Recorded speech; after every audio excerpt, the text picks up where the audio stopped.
Mary Me, Annie here. This is my second video inspired by questions a viewer asked that led to my first video on covens. This one is more about coven seeking, the whole technique and philosophy from Annie's point of view around it.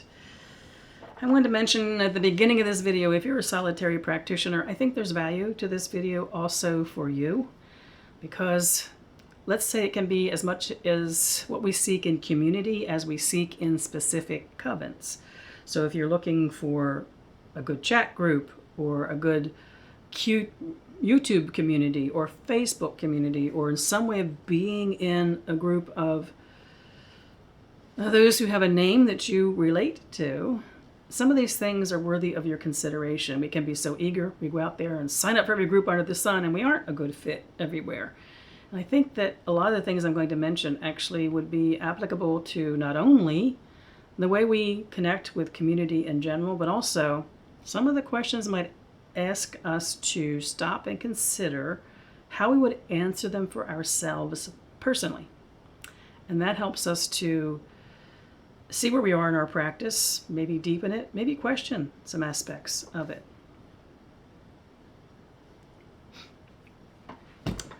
I want to start out with something. Well, some of the things I'm going to say probably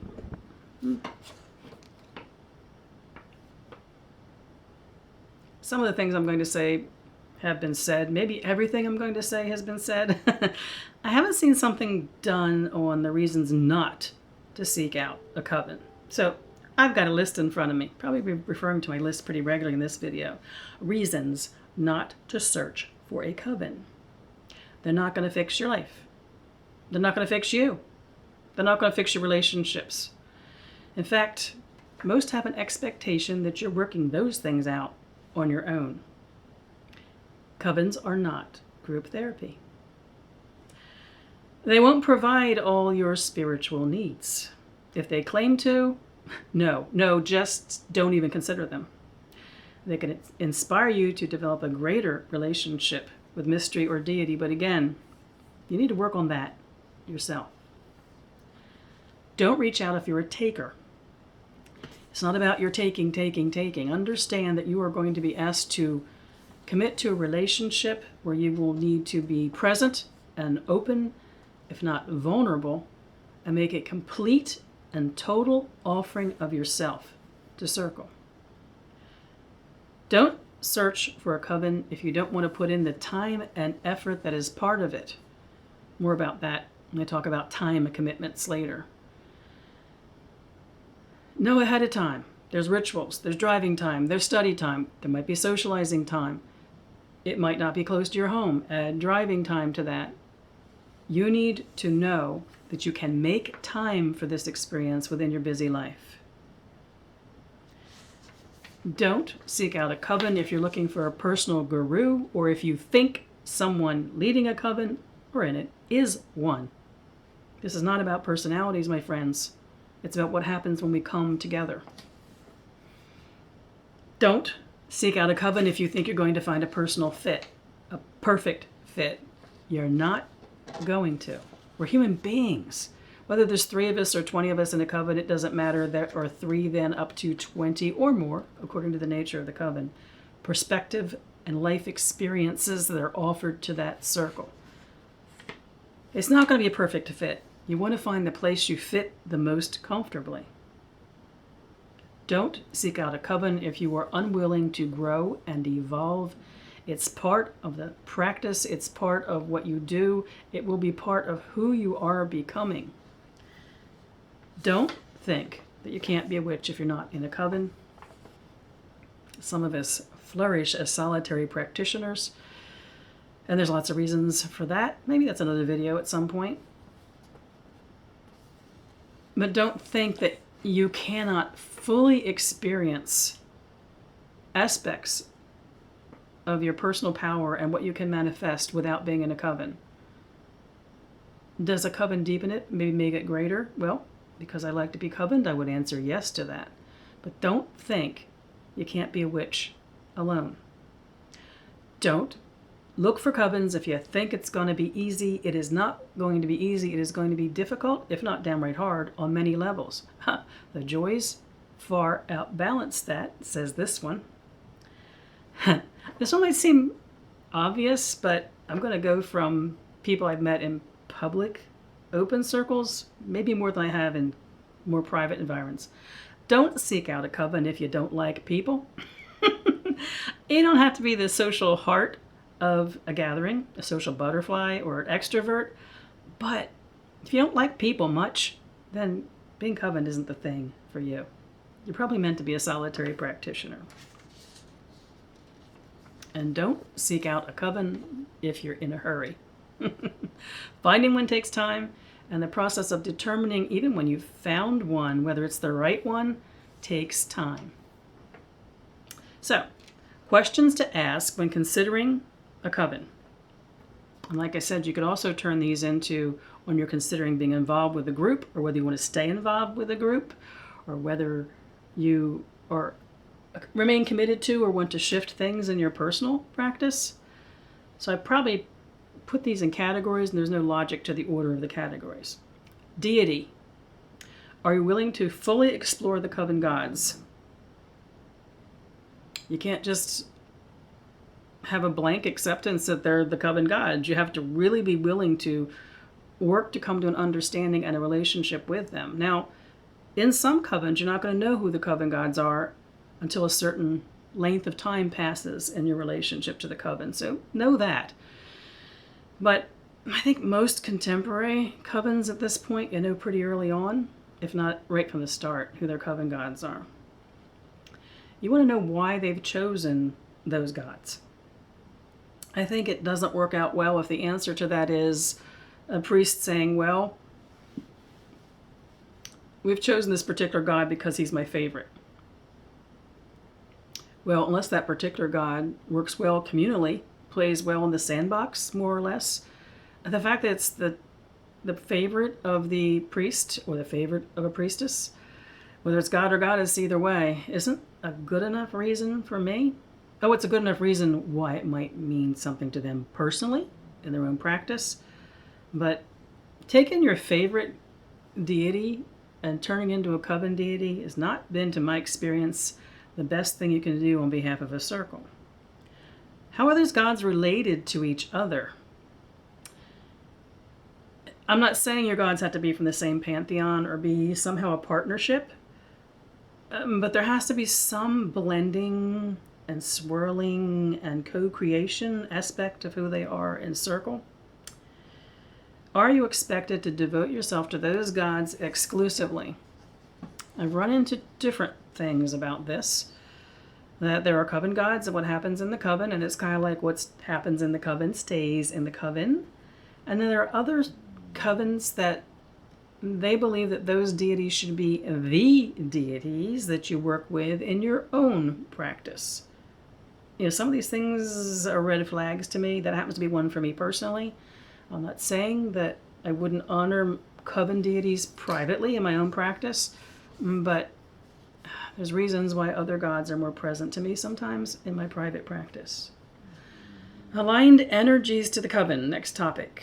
What energies are called on within the coven's rituals? What's the coven's relationship to those entities or allies? Is it a partnership? Is it a petition? It's equally sad to me if it's kind of a supplicant, kind of begging relationship to energy, as it is if it's a I'm the almighty here and I have control over you, energy. I'm the mighty here. So either one is two extremes to me is uncomfortable. But the thing is, if either one of those fits you and that's the coven you're investigating, well, it's not the red flag it would be for me. And what's the coven's relationship to elements?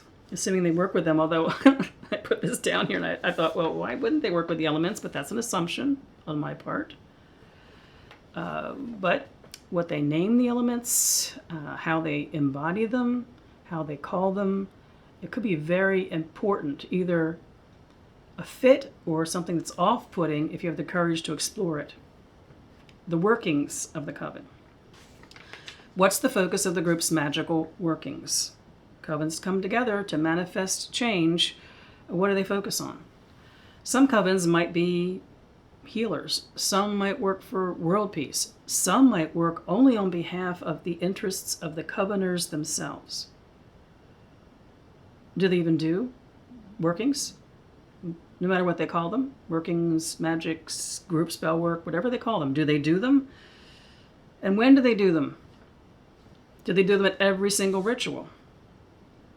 Sometimes within ritual, it's good to have times for reflection too, not just something has to be done at every single ritual. Sometimes that starts feeling forced, and you find out the spell work and the workings start becoming, I don't want to say desperate, let's just say they could become less than creative. Regarding ritual, another topic, are the rituals satisfying to you? Are they effectively led? What format do they follow? Is it a format you can recognize each time?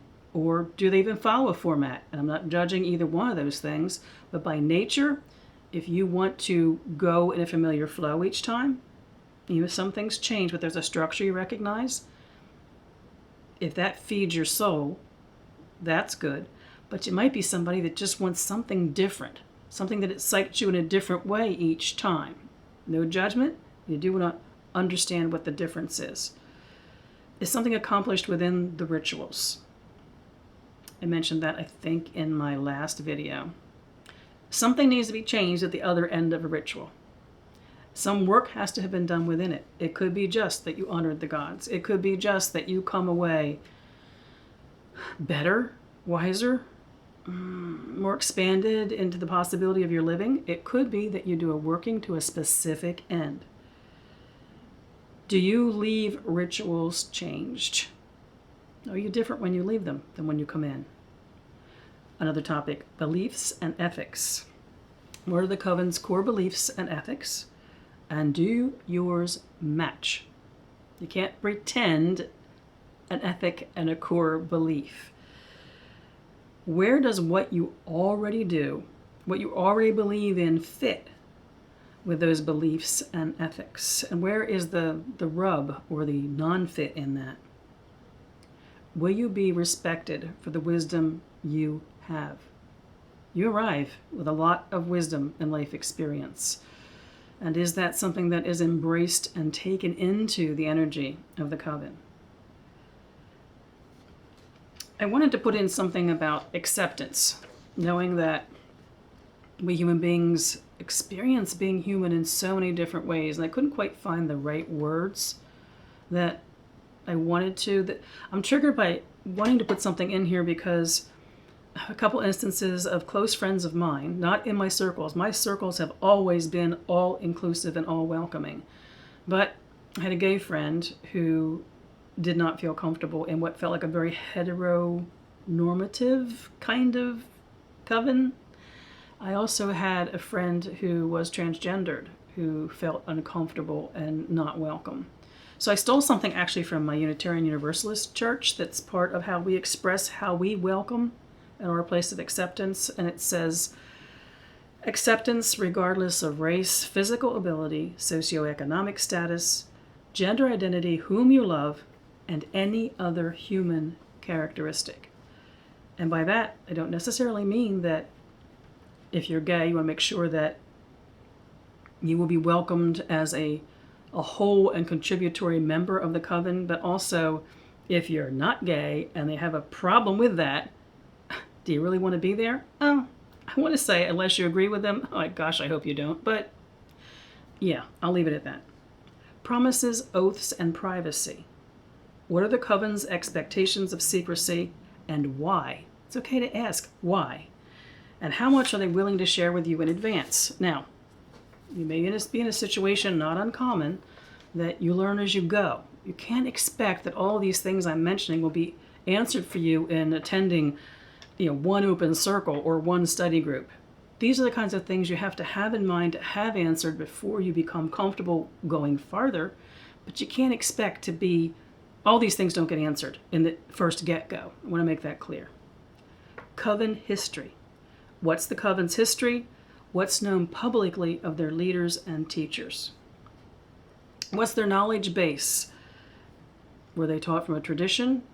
Is it an evolving group that's creating its own tradition going forward? What do they claim as their sources? And can that be verified? Now, I'm not saying that to be verified, the coven has to have a lineage or a heritage that goes way back or even back a decade. If someone said, we got together 10 years ago because we read Scott Cunningham's book and we wanted to build a practice based on that, that, to me, is an answer. They're being honest about where they come from and what they're building on. It's not about sophistication or the intelligent aspect of how many books they've read and what tradition they practice in. It has to do with, do they know what their sources are? And kind of then, what have they done with them? Have their practices evolved in their time together? You know, time does require transformation and evolution. And if nothing else, within the relationships and the possibilities of those who are together in that circle, it shouldn't be the same thing it was last year or 10 years ago. Let's see. How are they connected beyond their coven to a tradition, a wider tradition, or the wider pagan community? Do I think they have to be? No. No, I don't. A couple of my covens have had no interest in being involved in a wider tradition or the wider pagan community. But you want to know what the coven you're investigating is in that regard, because it could be a very important thing for you to understand about the way forward with them. They might be cloistered. They might be part of something larger. Whether that something larger is formal or just informal, the wider pagan community. It's an interesting way to learn more about them. Organization and structure. What is the coven's leadership structure? Is there a schedule of gatherings? How far out is their calendar set? You're going to be having to commit to things, but you can't work around them if they're not calendared far in advance. How will you be welcomed into the inner circle? What's the process for becoming a member or a full member? More than likely, you're going to do outer circle work at first, and that means open rituals, study groups, getting to know the personalities in the circle. They're getting to know you, and there'll come a point at which you're going to be invited to take a step farther. Keep in mind, some circles, the responsibility is for you to ask to be taken in a step farther. Is there a system of leveling up? Certain levels of training and experience, they could be something as formal as degrees. They might start out with an initiation and a system of degrees. If nothing else, they would be a process you work for to gain more and more knowledge and ability within your circle. How many are there in the group? I had a group that started out with 3 people, and we were powerful together for a better part of a year until we grew into a full-size coven as folks made their way to us. But it matters how many are in the coven. If you are somebody who functions better in a more intimate environment, you might not want to have 20 rolling combinations of energy around you in your circles. Also, when it comes to numbers, how eager are they to add people? That is a big red flag. Growth of a coven is very fluid, and it takes time. And no one should be out there trying to grab new coveners and pull them in. What's the age range in your coven? Are there minors? Covens that I've been part of where there were minors that were part of our extended family, we had ways of working with them. There are things we did with them. There were study groups. There were small rites we did just with them, usually allowing them to lead them. But never has there been minors in my covens. There are reasons for that. There's legal reasons for that, in addition to just reasons for that in general. It's a good thing to understand about how your coven works with the younger people amongst us. I like a coven that has a way to be of service to the younger people in our community, even if they aren't actually members of the coven. What's the male-female balance in your coven? It's a good thing to know. It might matter to you. It might matter to you, and especially if you don't get to meet the actual coven itself for a while. You're doing outer circle work, and there might be other people like you attending, and it's good to know what the balance is, especially if it matters to you. I like a balanced coven, so it does matter to me. And what happens if you're a member of a coven and you need to step away for a while is something that came to mind for me. You know, if there's an emergency that means you have to be attending a sick family member, or for an extended period of time you're traveling with your job and you're not available, can you step away? Still be affiliated with the coven, and can you come back, and how and when do you come back? Leaders. I have here, are the leaders muckety mucks? That means leaders that just, well, they're just high and mighty and they're just perfect, and everybody in circle kind of kisses the hem of their robes. Those kind of leaders. That's what a muckety muck is for me. How long have they been leading? Do the leaders of the coven have stable lives? I don't mean that the leaders of the covens have perfect lives, perfectly controlled. If that were the case, I could not have been priestess for the last 50 years or so. How do they handle that? If they don't have the emotional maturity to deal with their own shit, excuse the expression, and they're not going to be good at dealing with it in a coven. Where do they claim to have received their training? And is it verifiable? And like I said, I don't care if they say, I read a book and it inspired me and I've designed this way forward. But if someone tells you that they are initiated into the Grand Poobah tradition of ancient times, you'll be able to tell pretty quickly if that's not true. You're going to know if it's not true. Do they delegate? And this is important because whether you have a situation where, say, a priestess is the center of the leadership of the circle, or whether you have a co-leading situation with a priestess and a priest, or whether you have the kind of circle that is rotating leadership, you're going to encounter that too. No one person or even two people can be everything to a circle. They can't be priest and priestess. They can't be the one who arranges social events and trains every single person one-on-one. A warning flag should go off if it's all about one person or two people and the rest of the people in the coven just are kind of in attendance. It just isn't right, and it's a bad reflection on what the people in leadership roles think about the capability of others. Do the leaders take on a pastoral role? You know, if you have a leader to a circle, or leaders to a circle, and one of you's in the hospital, one of them had better damn well been visiting you in the hospital. There's a pastoral aspect of being a leader, which has to do with care of the people in your circle, not just when they're in circle. And what's the plan for succession? You don't want to give your time and your effort, and lots of time and lots of effort, into a circle that goes into some transitionary period at which there's no leaders, or the leaders have shifted and it's all for nothing. It's all for nothing. Any healthy circle has a plan for a way forward, and you can ask about that. Coven practices. Don't hesitate to ask about clothing or lack of it. It's okay to ask some of the questions that seem to be a little more awkward to ask. And I think one of the things we have a right to know, with practices being so different from coven to coven, is it street clothes? Is it certain street clothes that you consider to be your ritual wear? Are you going to be robed? Are you going to be skyclad? Personally, I don't see a lot of skyclad practitioners out there nowadays unless they're part of a tradition that celebrates that way. I think the majority of the people that you meet will either be okay with street clothes or special street clothes, or maybe perhaps ritual robes. But you have a right to ask that. You should know about that. And it can be also tricky to ask, but important to ask. And this is where you're practicing the vulnerability that you have to have if you're going to commit to a group. Ask about sex. Ask about if it has a role. Ask about expectations about it. Again, I want to stress, not common in contemporary circles, but you should ask.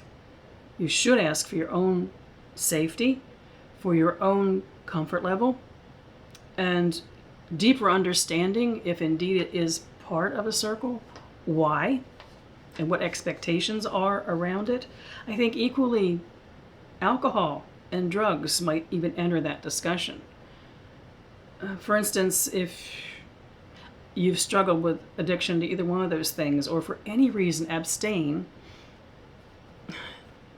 will you be okay with wine in a chalice that you're expected to partake in? As priestess, I never expected anybody to have to do that if they had their reasons not to, and they didn't have to share with me their reasons not to. We had a way to handle that to make everyone comfortable. Most healthy circles might do some celebrating afterwards. In fact, we tend to. But sobriety and presence of mind and clarity of focus is what circle's about. In other words, you arrive sober. Where does the coven meet? Inside or out? Doesn't that seem like a strange thing to have as a priority? But Lamas this year, if I were in my coven, in a coven, any coven, in a public ritual, would have been outside in almost 100-degree heat and humidity. Yule might be 20 degrees. Different extremes of temperature and climate and bugs and you name it. I love doing ritual outside. I'll do it in 100 degrees and 20 degrees. Some covens meet inside all the time. Most of mine actually have, except for weather-friendly evenings. But if you get a problem with allergies or problem with bug bites or don't deal with extremes in temperature well, you need to know, do they meet inside or outside? Commitment. What's the commitment of your time for training and rituals? And I say training and rituals both. Okay, the rituals might be the espits and the sabbats. So you got the 8 sabbats and the 13 espits. Could also be, there's dark moon involved there. So add more time for that. There could also be training sessions. There could also be, well, most of us call it like witch salons, where we get together for an evening of conversation. All that time adds up. And rituals. You might have a coven that 45 minutes, half an hour, 45 minutes, your ritual's done, and you're having your potluck. You might also have a coven that does like lengthy rituals, and then there's a potluck. And there's driving time too. Time is of the issue here. You got to know that you can make the time for it. I think I mentioned earlier in this video or the other one, to me the joys far outweigh that scheduling challenge, but you need to know if it works for you. How far from home is a biggie, guys. You're going to be driving someplace year-round, and you're going to be driving through all kinds of weather. And do you want to do that? And how will time affect your commitments in life? You got jobs, you have families, you got other interests. It's not your only interest in life. You have spouses and partners that might be dealing with your absence. All those things matter when it comes to commitment. Financial considerations. What expenses are involved? It's expected in support of a coven that there are, well, the expenses of doing business that you all contribute to, whether you're bringing incense and candles, whether you are bringing toner and paper to the person who's doing your business of printing things out, overhead, all kinds of supply keeping, and the things that are required to maintain the physicality of a coven. Most covens do that with a donation basket that's just something you contribute when you enter your coven space. Some actually have a requirement of how much per maybe sabbat that you're supposed to contribute. You just need to know what that is. Red flag if you pay for training. Pay for any level of training. Now, you might meet your coven in an open class that's out there in the world. And they could even charge for introductory classes at the outer circle level. What they're probably trying to do is just weed out people who aren't serious. But when it comes to the coven itself, to the intimate environment of the coven, there should be no money. There should be no charge for the experience and the teaching.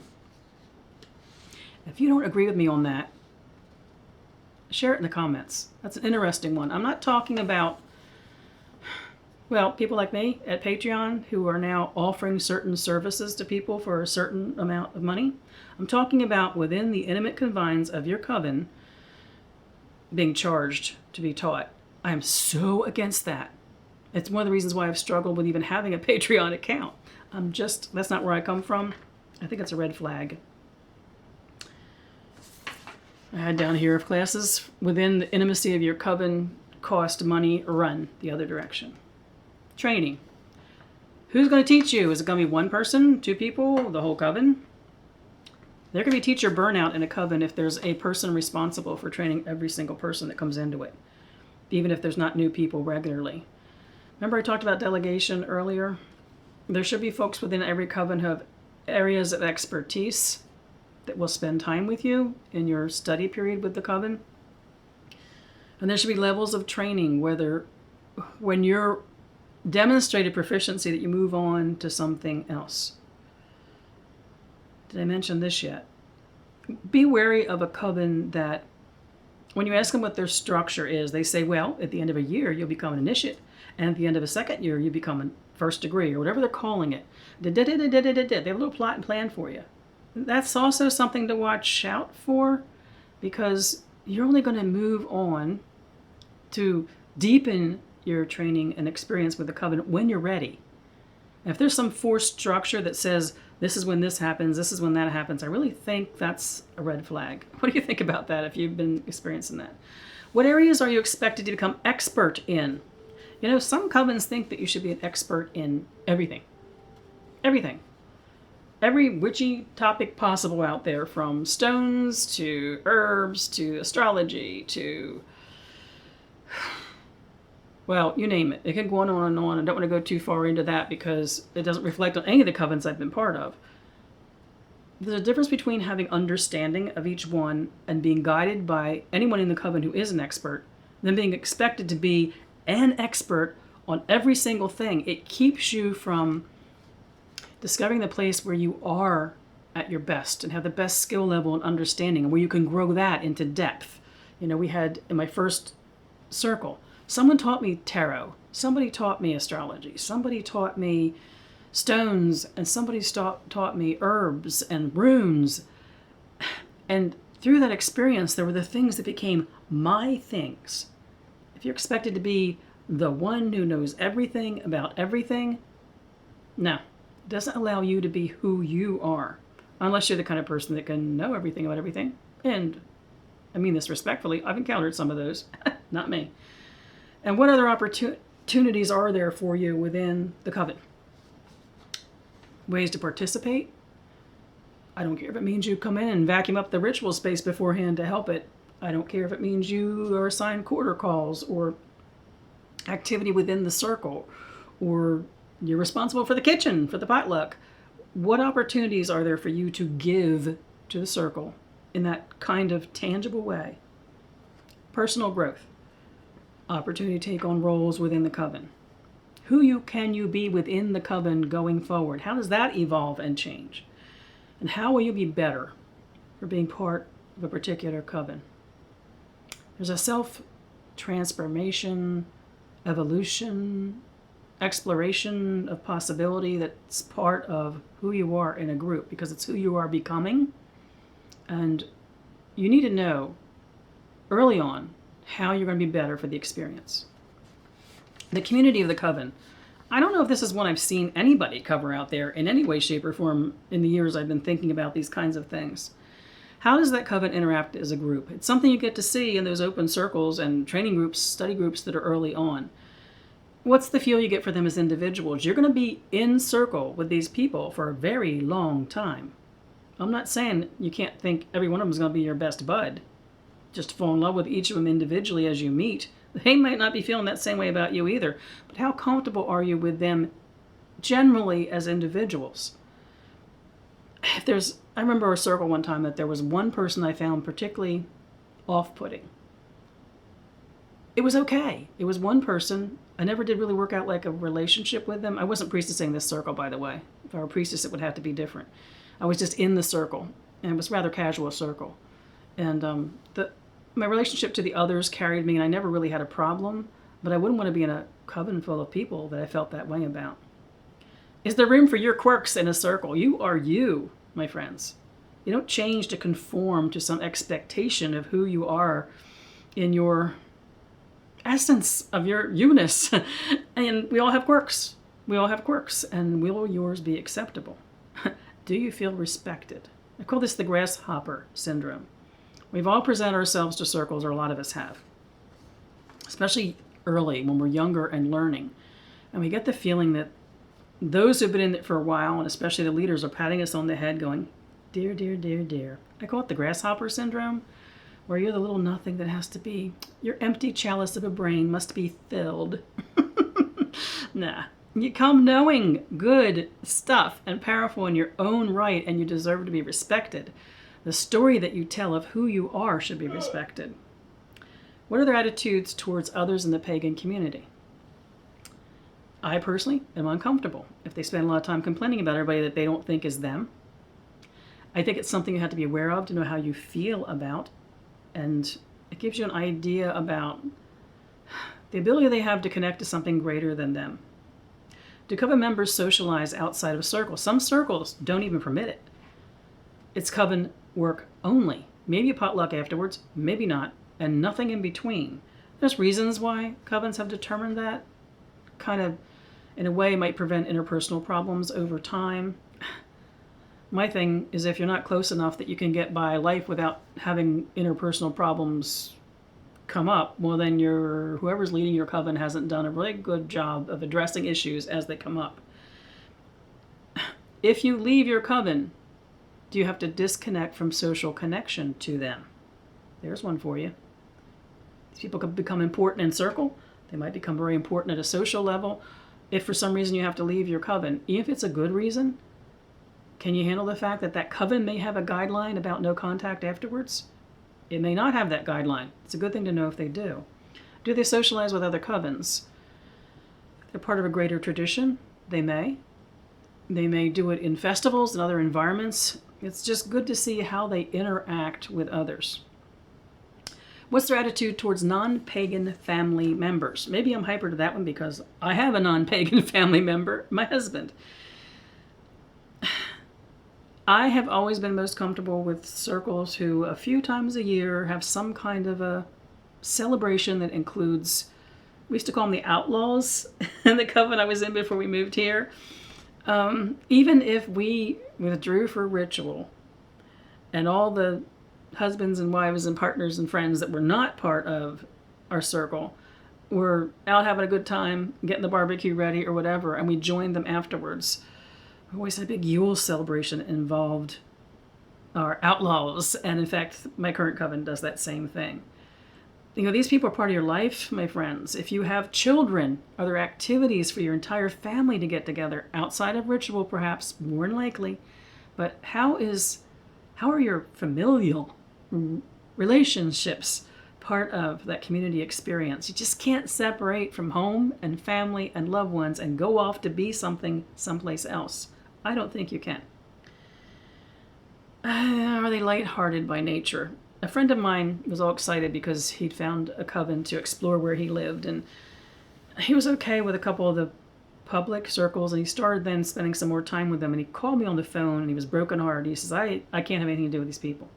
I thought it was going to be some like philosophical or spiritual difference. Instead it was, they're too damn serious.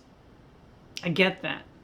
There should be a sense of grace and humor and joy that's part of this celebration. Doesn't mean you don't have serious moments, but man, you can't take anything too seriously, including a practice as serious as this honoring that we do in coven.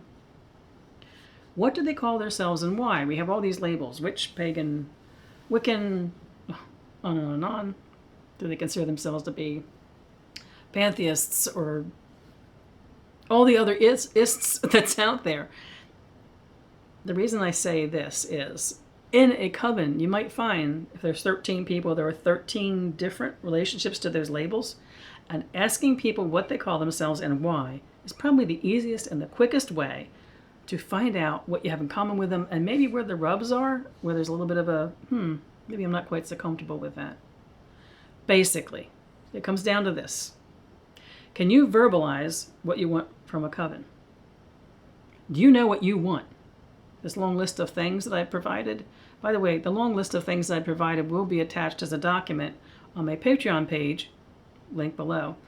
The public Patreon page, I want to say, I'm posting a lot there publicly. They'll be there, this list. Can you verbalize what you want from a coven? These things I've been talking about, how many of them matter to you enough to know about them before you turn your heart, soul, and your hopes over to a circle? They don't ask you when they're considering you what you want from them. That's a red flag, my friends. Does any coven you are considering fit that? And here's the hard part. If it doesn't, take appropriate action. We can be so eager to become part of a community that we commit ourselves to something that's not healthy or fulfilling for us. And we probably always have a sense of that before commitment. And it never takes us to a good place, my friends. Never. And long list to come. I'm being sarcastic. Reasons to search for another coven. If it doesn't fit, move on. It's as simple as that. Move on. You might need to honor whatever practice that coven has about moving on. There might be a ritual to separate the ties. There might be agreement on how that is going forward, whether you can be in touch with them or socialize with them, whatever. Honor that. Honor that as part of the circle. But if it doesn't fit, you're not going to make it fit. Now, that doesn't mean everything about that coven is a perfect fit. That's not how life works. And a coven is the microcosm of the universe and the microcosm of our experience within that universe. And very rarely, even if you are coming together to create a new one and you're trying to work with other people to formalize a way going forward, you're not going to agree on everything. In the business world, there's a phrase that says, I will agree or I will become comfortable with the majority decision. So that applies to the coven world, where you're either going to totally agree with something or put yourself in a place of comfort with everything.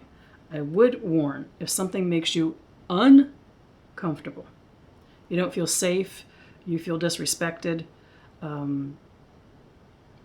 anything that puts you in a frisson of concern, if not fear, usually it's more in the concern area, hightail it out of there. It's not for you. You might want to explore that fully first. Talk to the leaders, talk to other coven mates, whoever the wise people in your circle are. It's a process to decide to be with a coven. It's a process to grow and mature within the coven. Sometimes along the way, you realize, beautiful people, wonderful opportunity. I'm so glad I explored this. It's not a fit. I need to respectfully move on. You don't hang on to something beyond its time. That is something we learn well as witches. We have a wheel of the year that reminds us that in every single turning. Any questions for me on this? Any feedback or thoughts you have on what I've said would be welcome in the comments. I always encourage that. Folks are learning a lot from each other in the comments they're making on my videos, and that's exactly what I would hope from them. I'm not just a talking head here. That would make me be the bad leader in a circle, the talking head who just spouts forth. It's about all of us. It's about our experiences. It's about our individual wisdom and what we can share with each other, and there's a comment section for that. Any questions for me? I might do a follow-up video if necessary. Just put that in the comment section or drop me a note. As always, I wish you mirth and reverence. Merry part.